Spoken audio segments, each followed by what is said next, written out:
tema se refiere a la cosmovisión e identidad, como ciertos rasgos identitarios de culturas alejadas como la china y la americana antigua, tanto mesoamericana como sudamericana, y algunas influencias en territorios intermedios como Medio Oriente, vinculan a este extremo oriente en América antigua.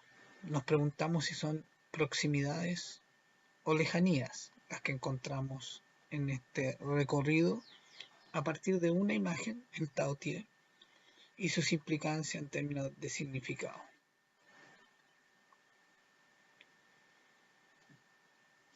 Hemos de recordar en estas confusiones que se producen a veces en el desarrollo de la historia, que el viaje de Colón era dirigido a la India, o sea, al oriente, pero terminó emergiendo un nuevo continente para los europeos, antiguo, persistente para los americanos antiguos, como es América.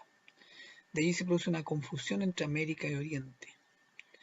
Pero nosotros no nos vamos a referir a la confusión, sino que a las coincidencias o más bien a las similitudes, a las equivalencias de elementos visuales y simbólicos que vamos a encontrar en ambas latitudes.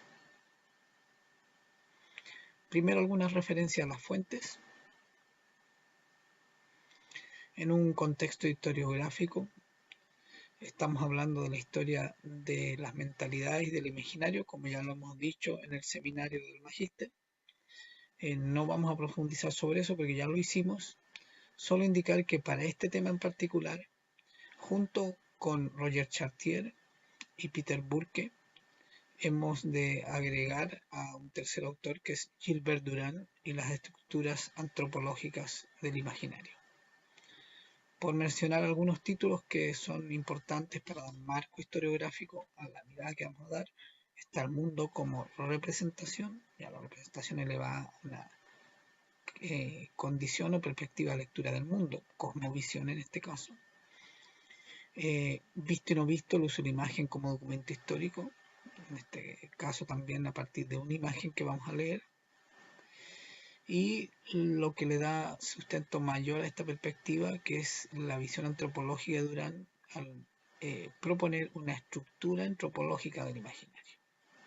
Vamos a comparar aquí estructuras antropológicas equivalentes. En Durand aparece mencionado Minkowski, quien nos habla de un observador situado en los ejes tiempo y espacio, en un punto desde el cual él puede observar el pasado y el futuro, como punto en el cual se encuentran y tensionan lo que él denomina el cono del futuro, el cono de la luz del futuro, que arroja luz sobre el momento histórico, y el cono de la luz del pasado. Este diagrama es el que nos interesa para consignar en este caso el objeto específico, no como algo fuera del tiempo y del espacio, sino que como un objeto que nos permite arrojar luz sobre ese pasado, o el pasado arrojando también luz sobre el objeto, y del mismo modo quizás arrojar luz hacia el futuro.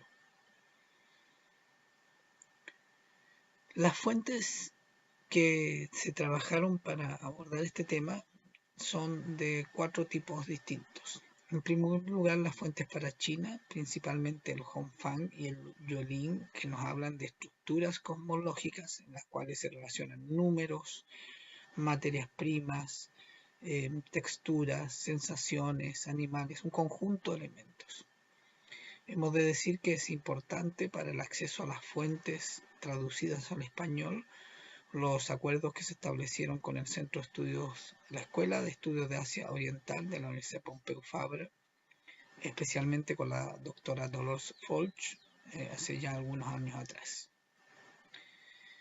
Entre otras fuentes también están el Chihi, el Hanshu y el Hou Hanshu, todos libros históricos, aunque desde los podemos entender como tales desde la perspectiva de la escuela de los anales, donde hay algunos textos que pudieran ser, bajo otra perspectiva, solo textos poéticos o de otro orden, como aquí aparece los textos de primavera y otoño, los de los linajes, y otros más específicos, los cantos, como el Chijin o I Ching, eh, y otros que literalmente son comentarios históricos como el Shujitsu.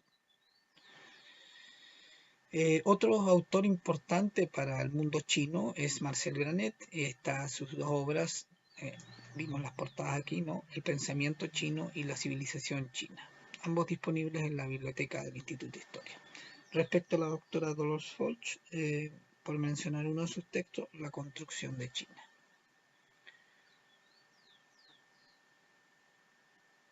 Ya mencionamos a Granet y mencionamos los dos textos de él en los cuales se da una perspectiva bastante completa. Hay autores quizás más contemporáneos, indudablemente, pero Granet no deja tener vigencia respecto a la profundidad y lo contundente de su obra al dar una mirada al mundo chino, mientras en paralelo en general los estudios historiográficos se centraban en el mundo europeo. En el caso de América, las fuentes son de otro orden, y esto ya nos introduce en el mundo de la imagen, ¿no? Fundamentalmente estamos hablando de los códices precolombinos. Hay una gran cantidad de códices que han sido restaurados, recuperados y mantenidos. Esencialmente el texto de estos son imágenes, aunque también aparecen estos jeroglíficos americanos, centroamericanos particularmente, que nos entregan nombres y dataciones, con lo cual podemos incorporar la perspectiva histórica en la lectura de estas imágenes que tienen un fuerte contenido simbólico, pero también un claro contenido de relato histórico, el cual podemos complementar con otros textos más literarios como son, por ejemplo, el Chilambalam y el Popol Vuh. Aquí algunos ejemplos para que nos hagamos una idea visual y de estructura de cómo están constituidos estos códices. Uno de ellos es el códice Borbonicus, otro es el códice Borgia. Ya podemos apreciar que aquí hay grandes visiones de estructuras cosmológicas, de ordenamientos, particiones, divinidades, donde aparece no solo lo trascendente, la estructura cosmológica y teológica, sino que también aparecen las estructuras espaciales y de ordenamiento del territorio, en un espacio natural como natural no intervenido por el hombre, sino que el espacio intervenido, ordenado por una interpretación que el hombre hace de los significados de ese territorio, pero también del ordenamiento cielo, tierra, subsuelo, que es la visión cosmológica completa. Otra imagen del códice Laud, del códice Suchenutal, vemos que el tipo de composición son distintos, por lo tanto las lecturas de ellos también tienen implicancias diferenciadas. Otro tipo de fuente importante para este tema en particular que vamos a revisar son las fuentes arquitectónicas y urbanísticas. En el caso de China, el equivalente a Vitruvio es el Jin Sao Faxie, el texto sobre la arquitectura china, el cual es fundamental, ya que la materialidad de la arquitectura china, al ser fundamentalmente la madera, no nos ha dejado muchos rastros de objetos antiguos al menos para poder trabajar, pero sí tenemos estos textos y figurillas en arcilla que nos dan cuenta de cómo era esa arquitectura antigua, salvo algunos yacimientos importantes como por ejemplo lo que se ha encontrado en la tumba del emperador Qin Shi Huangdi. La arquitectura también refleja ese ordenamiento numerológico, simbólico, y lo encontramos tanto en China como en América Antigua, particularmente en Mesoamérica, pero no exclusivamente, también en Sudamérica y en América Andina. Un buen ejemplo es el templo de Kukulcán en Chichén Itzá. Solo como un golpe de imagen podemos ver aquí las similitudes visuales que hay en la arquitectura, Indochina, Borodur o Angkor, Angkor Wat y otros, y en América, Tikal, Palenque y otros. Hay un texto de Octavio Paz en Puertas al Campo, en el cual él relata que en un viaje a Indochina, al bajarse el avión, dudó si había salido de Centroamérica porque tanto la geografía, la naturaleza como la arquitectura le hacía recordar casi de manera idéntica a lo que había dejado atrás en su Centroamérica natal. Aquí tenemos algunas otras imágenes de Tikal, Angkor, para ver las similitudes a las cuales ya se refirió esta cita a Octavio Paz que hemos hecho. Del mismo modo lo vamos a ver en términos de los trazados, como hay una correlación, por ejemplo, en el conocimiento astronómico y su traslación al diseño de las plantas de las ciudades, partiendo de ciudades tan antiguas como Teotihuacán, no solo las más clásicas del mundo mesoamericano, sino también estas ciudades originarias. Ahí vemos algunas imágenes de ejemplo de estos ordenamientos numéricos de colores, puntos cardinales, notas musicales, elementos de la naturaleza que encontramos en el mundo chino, también en el mundo indochino y en una revisión exhaustiva que han hecho varios autores también en América Antigua. Algunas de esas investigaciones las hicimos junto al profesor Rómulo Trevi hace algunas décadas atrás. Finalmente están las fuentes iconográficas e iconológicas de ambos extremos, tanto de China antigua como de América antigua, incluyendo América antigua, desde Mesoamérica hasta Sudamérica. Les presento pues el Tao Te. Esta es la imagen del Tao Te. Tiene dos lecturas posibles. La primera es un rostro, una máscara de un ser mixto, que representa el eje articulador de los tres niveles de la cosmología: cielo, tierra y subsuelo. Es un animal mixto porque reúne al ave, representativa del cielo, al felino, representativo de la tierra, y la serpiente, representativa del subsuelo. Podríamos decir, resumiéndolo, aunque cuando diga el nombre nos va a remitir quizás a la imagen y contenido del mundo europeo, especialmente medieval, lo cual sería una mala traducción de los significados de esta figura, pero igual lo vamos a decir para hacer una relación. Podríamos remitirnos a la figura del dragón.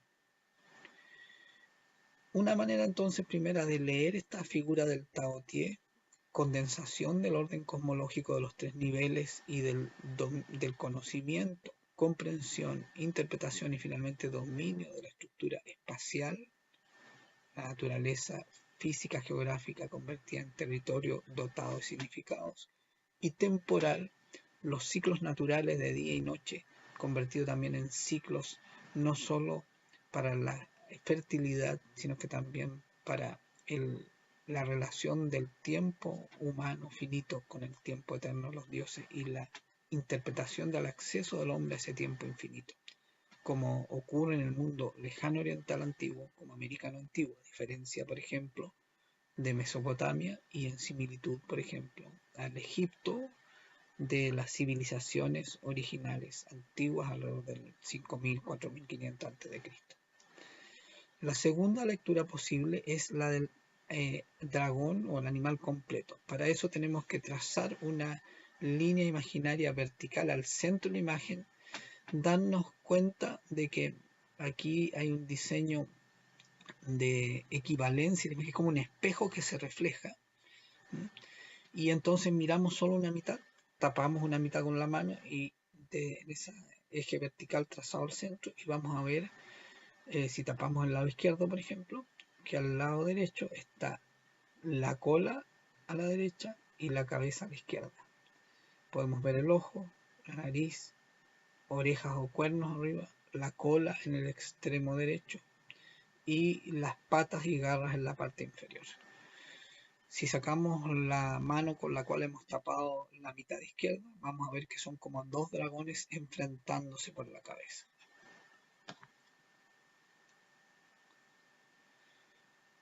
Ahora vemos algunas imágenes del dragón en el mundo chino, que va a aparecer en múltiples objetos: cerámica, arquitectura, bronces, decoración de arquitectura, etcétera, bordados en ropa. Y vemos algunas de estas imágenes de serpientes, dragones en el mundo americano, también presentes en arquitectura, cerámica, alguna orfebrería también. textiles, en algunos también aparece. La revisión que hicimos de objetos nos llevó a revisar sobre 1000 imágenes y objetos para seleccionar finalmente una cantidad menor, atravesando las distintas categorías de fuentes y seleccionando las imágenes que fueran más consistentes con esta iconografía e iconología. Del mismo modo, la cronología en que se despliegan estos objetos que contienen estas imágenes abarca más de 3000 años de historia, extendiéndose tanto en el mundo chino como en el americano, más allá de 2000 a 2500 años, antes de Cristo hasta después de Cristo. La extensión más larga es la del mundo chino, que va prácticamente desde el 4000 a.C., desde la cultura del 3800, 4000 con la cultura Hongshan, hasta la dinastía Ming, pero fuertemente y mucho más claramente hasta la dinastía Song. En el caso americano antiguo, lo podemos encontrar desde Teotihuacán hasta los mayas y aztecas, pasando por la Venta y Chavín de Guantar, por ejemplo.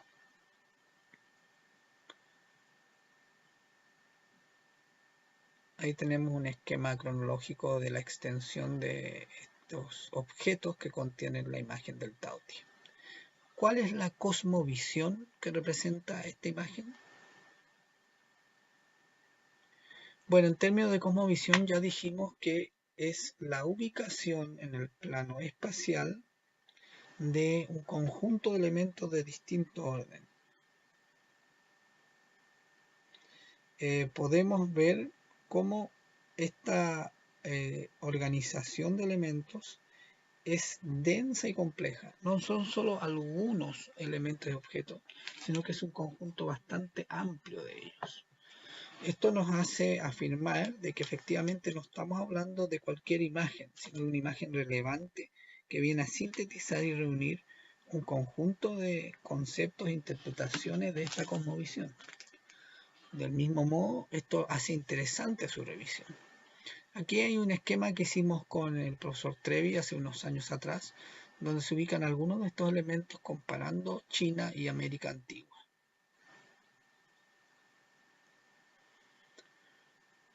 También es interesante las estructuras numerológicas, los simbolismos asociados a los números y todos estos otros elementos que hemos enunciado brevemente. No nos vamos a detener en esta presentación en ello, la idea es solo mostrar un panorama general. Este tema fue motivo de la inauguración del diplomado en Historia del Arte de este año y allí está más extenso.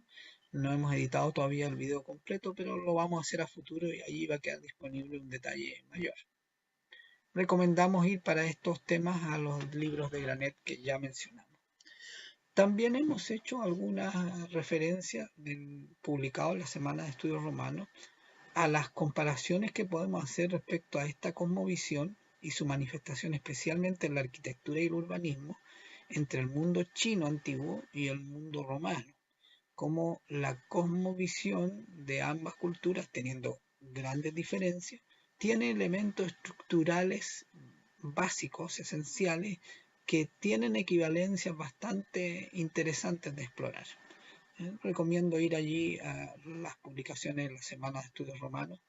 No recuerdo en este momento cuál es el volumen, pero hay una ponencia en relación a trazado y cosmovisión, urbe e imperio en el mundo romano y chino. Allí aparece, es el volumen 10 del año 2000 de la Semana de Estudios Romanos.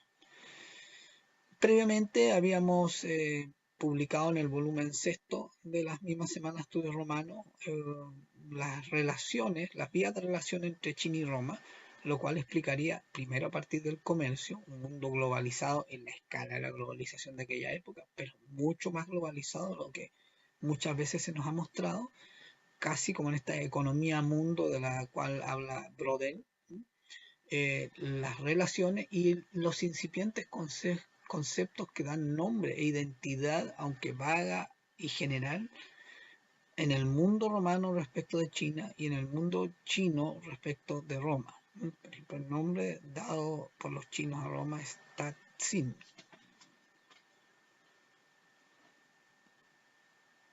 Una representación de este orden cronológico, ya no espacial, del mundo es la clásica figura del Ouroboros, esta serpiente que se muerde la cola y que representa ciclos ordenados del tiempo, que aparece en el mundo egipcio antiguo, pero aquí vemos representaciones de distintas épocas, pero bajo el mismo concepto y la misma iconografía e iconología en el mundo chino, americano e indochino. Esta cosmovisión se va a expresar en multiplicidad de objetos, como dijimos. No nos vamos a detener en ello porque no es el tema central, pero ahí mostramos algunos esquemas que fueron construidos para analizar estas similitudes, presentar tanto las digresiones como las coincidencias o las confluencias simbólicas representativas en el mundo chino, americano antiguo, principalmente mesoamericano en este caso de la arquitectura y la ciudad, aunque no exclusivamente como ya dijimos, y el mundo indochino.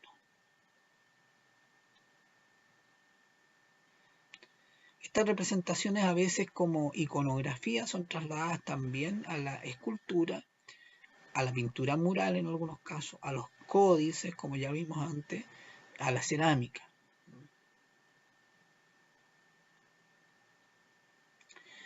El tema de la dualidad, pero la dualidad complementaria, no contrapuesta, no con el concepto occidental de lo doble como contraposición, sino que en este caso en el mundo chino, extremo oriental antiguo y americano antiguo, la dualidad es una complementariedad.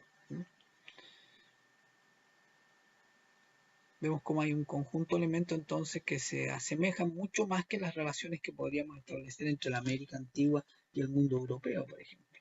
En ese sentido, la proximidad conceptual y formal de una cosmovisión y la materialidad cultural resultante de ella son mucho más similares en el espacio de la cuenca del Pacífico que en la mirada a contrapelo hacia la cuenca del Atlántico.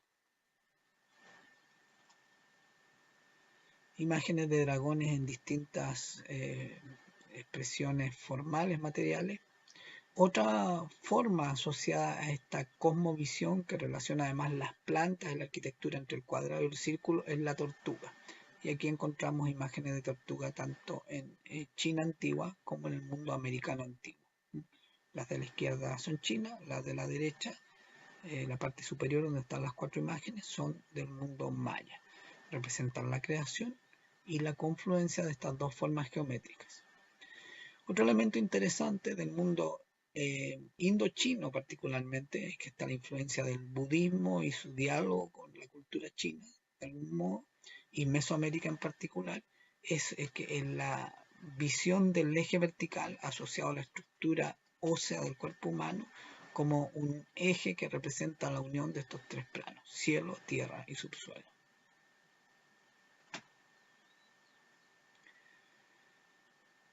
Yendo a las relaciones China y América, ya más directamente a cómo esta imagen del Tao Tie se expresa en distintas materialidades y objetos, podemos ver, por ejemplo, este dragón Zhou a la izquierda y la imagen del dragón, aparece la máscara del Tao Tie en estas figuras, en una figurilla decorativa de Monte Albán. También lo encontramos en la venta, en los bronces ceremoniales de la dinastía Zhou y Chang con anterioridad. Ahí vemos el detalle del Tao Tie en este altar en la venta. En las pinturas, como en Cacaxtla, en la cultura olmeca, o en los grabados de los bronces de la dinastía Chang, o incluso en las figurillas de jade de la dinastía Chang, van a aparecer la figura del jaguar, uno de los componentes de este Tao Tie, o del tigre. Vamos a encontrar también las imágenes del dragón y del Tao Tie en múltiples objetos que contienen entonces esta iconografía e iconología. Vamos a dar solo una mirada de ellos, no nos vamos a detener mucho más porque la idea esencialmente de esta presentación es poder mostrar cómo se despliega esta multiplicidad de objetos. Aquí estamos viendo decoraciones en arquitectura, en la ciudad prohibida. Ya dijimos que tenemos un problema con las obras arquitectónicas por su materialidad. Bueno, en el caso de la ciudad prohibida, por ser piedra, mármol, encontramos una pervivencia de estas edificaciones, pero es más bien de época medieval.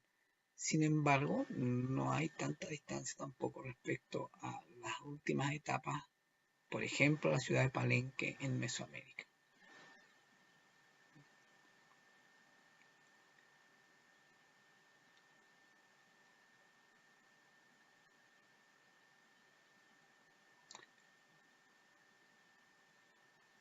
Claramente aparecen allí dos tipos de imágenes repetidas, ¿no? Por un lado están las imágenes serpentinas, que en realidad sabemos no son una serpiente, sino que son un dragón, como estas que vemos aquí. Y por otro lado también van apareciendo las máscaras del Tao Tie. ¿Mm?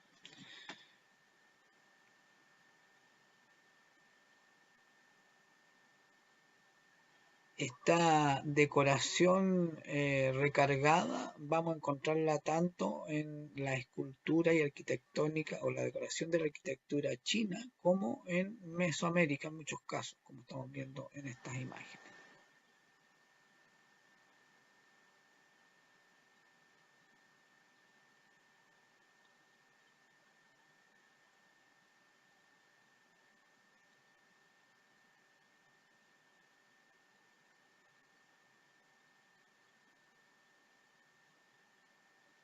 Las estelas y frisos allí, la similitud en varios ejemplos de arquitectura china y americana antigua son realmente evidentes, ¿no?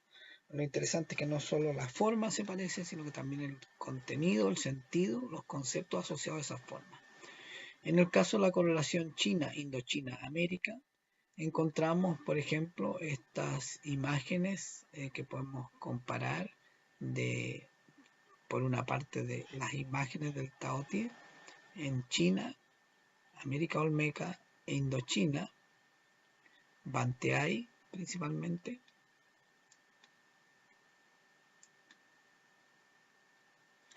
En la pintura, bueno, aquí en orfebrería, Sichuan, pintura en Oxotitlán y arquitectura en Banteay. Son distintos tipos de registros materiales, pero la iconografía es equivalente. Incluso que aquí podemos hacer un interesante, que es un excurso, pero los mudras de las posiciones del budismo en Indochina los encontramos muy similares en el mundo mesoamericano, como gestos representativos. Estas cabezas olmecas con las cabezas de Hancor, también hay similitudes ahí, no es el tema específico que estamos viendo, pero hay similitudes. Palenque y Hancor, nuevamente, similitudes que encontramos allí, que adquieren mayor relevancia a ser investigadas cuando hemos visto en el caso del Tao Te que no solo es una imagen que se parece, sino un concepto vinculado, equivalente de algún modo. Ahí hay algunas imágenes de estos mudras que mencionaba, posiciones en las piernas, en las manos, que tienen también su codificación.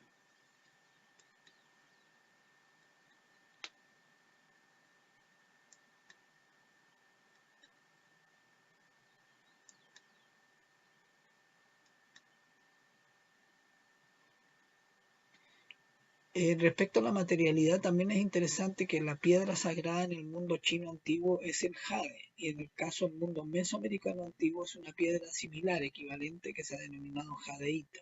Por lo tanto, en términos de objetos representativos de poder y representativos también de poder religioso en actos sacramentales, poder político por un lado del gobernante y religioso por otro lado los actos sacramentales, son de la misma materialidad, el jade y la jadeíta. ¿Eh?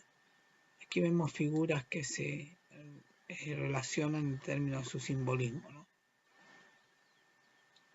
En el caso de la arquitectura, bueno, también estas similitudes las vamos a encontrar. Las plantas y su simbolismo, la planta circular, que es menos frecuente y que persiste en algunos casos en el mundo chino para representar el cielo, pero también encontramos casos como el de Caral en Perú, donde el templo recoge esta planta circular como elemento estructural central, no solo no accesorio, sino que central.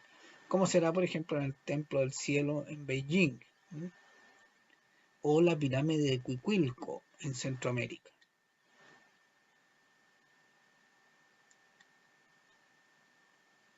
El círculo representa claramente esta visión cosmológica de la esfera celeste, ¿no? Que está no solo relacionada con el espacio no terreno, sino que el espacio celeste, y también al ser una figura tridimensional con el globo como ciclos del tiempo. Ahí hay una de esas cerámicas de época de dinastía Han que nos permite, como ya mencionamos antes, reconocer cuál era el tipo de arquitectura, ¿no?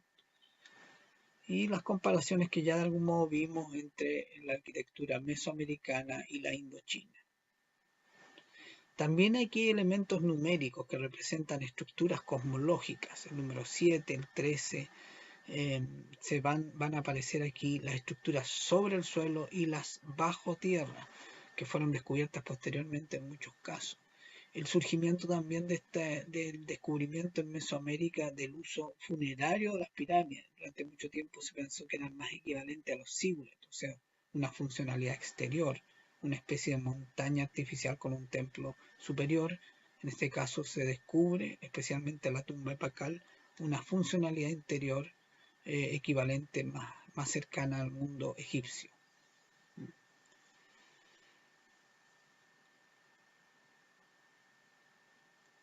La arqueoastronomía también nos ha revelado cómo existen correlaciones entre el conocimiento astronómico y el trazado de ciudades como Tikal y Palenque, y lo mismo ocurre, aunque de manera un poco más pálida, en el mundo chino antiguo. Eso es mucho más claro en el mundo egipcio, ¿eh?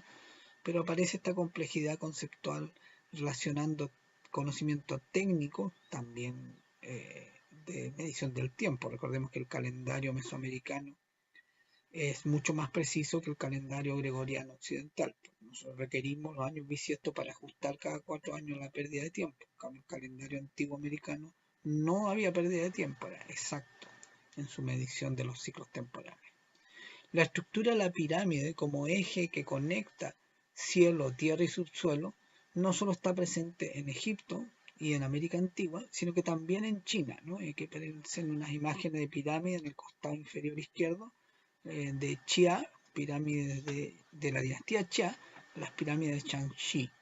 Y en el caso de Indochina, obviamente los templos de Angkor Wat o de Phimmanas en Camboya, como tantos otros templos, tienen esta estructura del eje vertical que conecta los tres planos cosmológicos. No nos vamos a detener en el simbolismo contenido, por ejemplo, en relatos como el Popol Vuh, de las distintas civilizaciones, la creación de la humanidad y cómo juegan un rol estos tres puntos del eje vertical, subsuelo, tierra y cielo, y cómo el hombre se inscribe en esos ciclos temporales eternos. Un buen ejemplo es la ciudad de Teotihuacán, con el ciclo que está trazado en la Avenida de los Muertos, la pirámide del Sol, la Luna, el Templo del Maíz al frente, subterráneo y al frente de la pirámide del Sol, y un espacio atemporal atravesado por la canalización del río que atraviesa Teotihuacán, donde está el templo de Quetzalcóatl, la mayor divinidad mesoamericana, que no es otra cosa que un dragón, representado en el gran mitema de Quetzalcóatl, la serpiente emplumada, que también es un jaguar.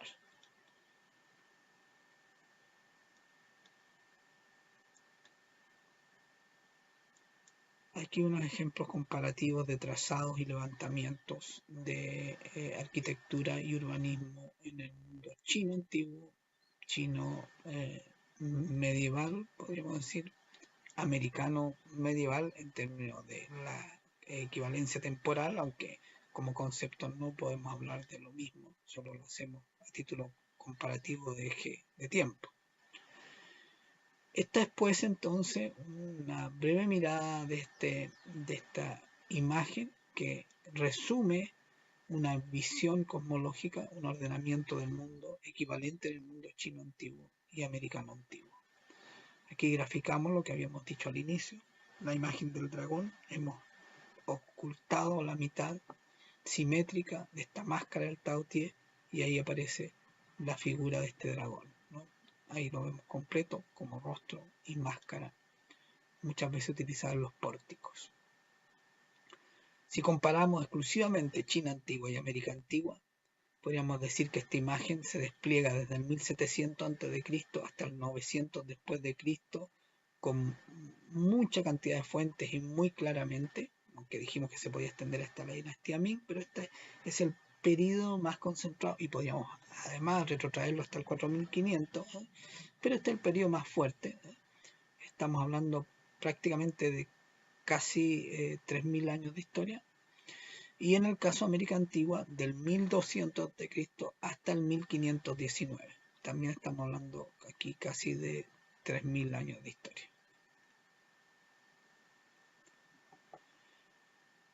Bueno, en el caso chino, las fuentes más antiguas y claras son los bronces de la dinastía Chang, que técnicamente además tienen un rasgo muy elevado de calidad que no se va a alcanzar en Europa hasta prácticamente unos 1000 años después al menos. Estoy siendo realmente generoso en los lapsos de tiempo en los cuales esta técnica de fundición se va a alcanzar en Europa. Esto nos permite tener imágenes muy claras, muy nítidas del Tao Tie, y en los vasos ceremoniales, como en este vaso de la dinastía Chang, también en la misma estructura del vaso, los elementos de la cosmovisión cuatripartitos o tripartitos según qué tipo de objeto estemos viendo. Las campanas ceremoniales, todos estos objetos de ceremonia recogen esa imagen potente, poderosa, con un gran poder de representación del Tao Tie, representación cosmológica, ¿no?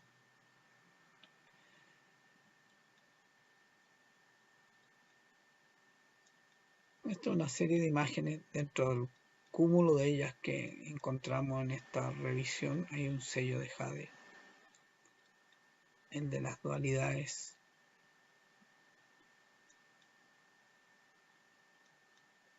En los códices, algunas imágenes que ya hemos visto las estamos retomando. En Chavín de Guantar, la clave de Chavín de Guantar también tiene claramente un Tao Tie inscrito en ella, ¿no? Ahí lo podemos ver, una mitad de ese Tao Tie. El templo de Quetzalcóatl, la serpiente emplumada en una representación realista. Aquí claramente se ve la cabeza de la serpiente y las plumas del Quetzal. Y también allí hay una representación abstracta. En Teotihuacán, esta figura donde aparece nuevamente el Tao Tie en varios lugares. O en Balancú, realmente la cantidad de imágenes en objetos de distinto tipo en los cuales aparece esta figura nos permite afirmar que efectivamente es un objeto representativo de un elemento central, si no, no hubiera sido repetido tantas veces en tantos tipos de soportes diversos, ¿no? Este es el Ouroboros, representando un dragón que se muerde de la cola, aquí en la arquitectura de Xochicalco en el mundo maya.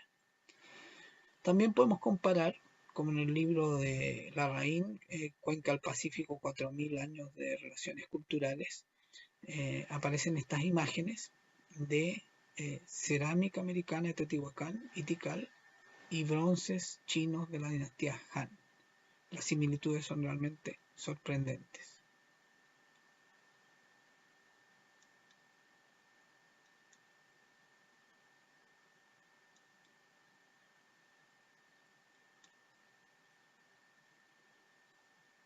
Creemos, pues, que una mirada más razonable de estas relaciones culturales en cosmovisión, al menos para el mundo antiguo, es la que dice relación con observar estas relaciones y correlatos, imagen, texto, narrativa de una cosmovisión en la cuenca del Pacífico, más que la mirada tradicional que se ha hecho de la cuenca del Atlántico. Estamos hablando de la cosmovisión expresada en esta imagen del Tao Tie. En resumen, imagen que recoge un imaginario complejo, de largos periodos de estructuración, de una visión simple naturalista a una cosmovisión compleja, nutrida, densa de significado, coherente y consistente a lo largo del tiempo, en múltiples objetos, en dos culturas muy distanciadas, pero con grandes similitudes.